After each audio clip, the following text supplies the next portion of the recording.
Hey there friends and enemies, JoPa here again, and today I've got another Warden build for you guys in Remnant 2 with the Dark Horizon DLC. And I'm going to continue finding combinations with the Warden and every other archetype in the game. So if you have a favorite, I can have a build ready for you. Today, we are combining the Ritualist and the Warden to make the Vile Occultist. Now, this build is going to be a bit of an exception where the Ritualist is going to be my prime archetype simply because you need that extra status effect damage that it applies in order for this build to be as effective as possible. The Warden as a prime will make you tankier, but unfortunately won't help in the damage department and will have this build suffering quite a bit. As far as the skills, I am using Miasma. This is going to allow me to put status effects of every type on the enemies nearby. It did get a little bit of a nerf recently, as you have to be within line of sight in order to apply the Miasma skill on enemies, so keep that in mind. Use it a little bit more judiciously as you're going forward. I'm also going to be using the shield drone. This is going to allow me to have pretty much permanent uptime on shields and really help with survivability. I will have a lot of healing with this build as well, so essentially between the shield and the healing, I won't have to worry about staying alive on apocalypse difficulty content.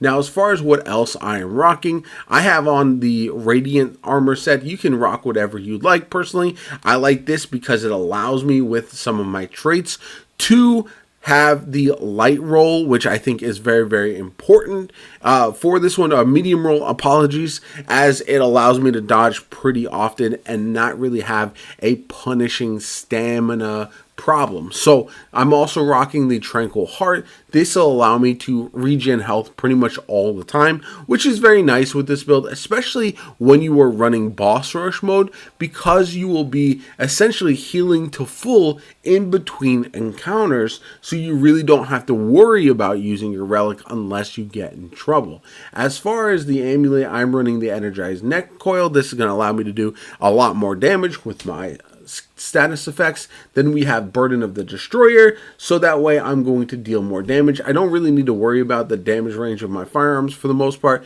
and you're going to find yourself up close and personal quite a bit. Then we've got the Timekeeper's Jewel for increase the duration of all the status effects, generating band, so that way I regenerate health while a shield is active, which is pretty much all the time, which is very, very nice. And then Lighthouse Keeper's Ring, so I automatically generate mod power for each entity within 15 meters suffering from a negative status effect. This is really helpful as I am going to be applying status effects all the time between the Sparkfire Shotgun with Overflow and Maelstrom. You've got the Krell's Axe with Tainted Blade, and then the Tech 22 with Abrasive Rounds, and then Fetid Wounds. Again, between this, I have Overload, Corrosive, Bleeding, and then also the Burning effect applied pretty much all the time. As far as the traits you really want to look out for, Triage is very nice. Strong Back, Vigor, Spirit, Expertise, Amplitude, Barkskin, Chakra, and then Leech. Those are the main ones that I'm using.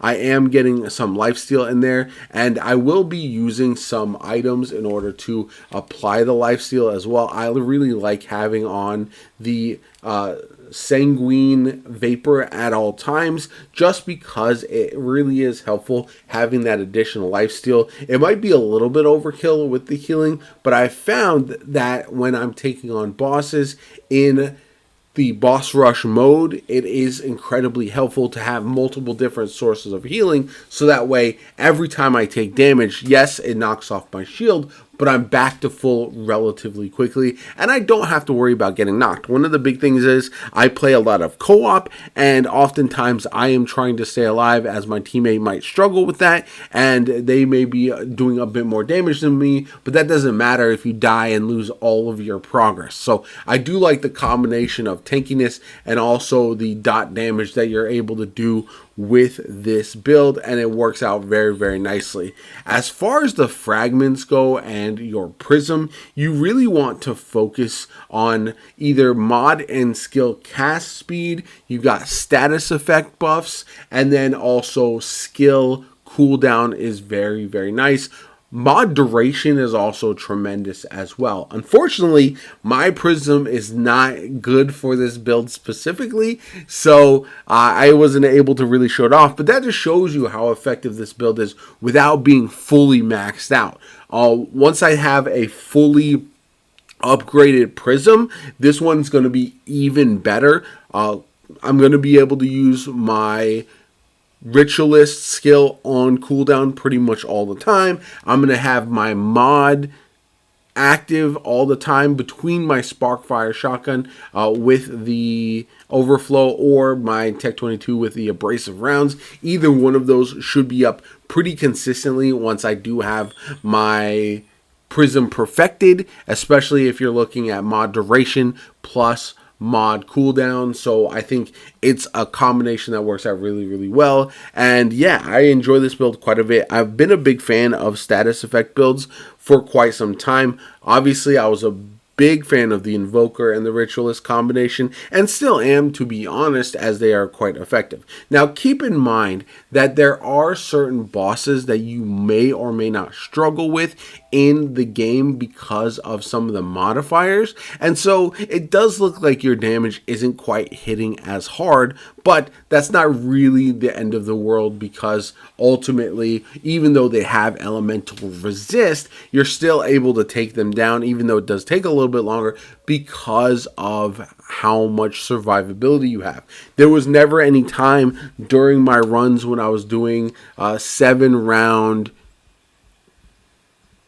boss rush mode runs on Apocalypse where I ever felt like I was in danger of getting knocked, even though it looked like I might be at certain points. My healing was such that it didn't really matter, and that's very, very important when you are trying to complete these activities and not have to worry about resetting and losing pretty much all of your XP progress and all that kind of good stuff. So definitely something to keep in mind, and it is a build that I very much enjoy. I've seen some people say that the medic can work a bit better than the warden. In my opinion, that's not always necessarily the case for a couple reasons. And the reason I prefer the warden, not only does a shield help and the way you generate the shield, because essentially oftentimes you're getting little bits of chunk damage, you're not getting absolutely wrecked.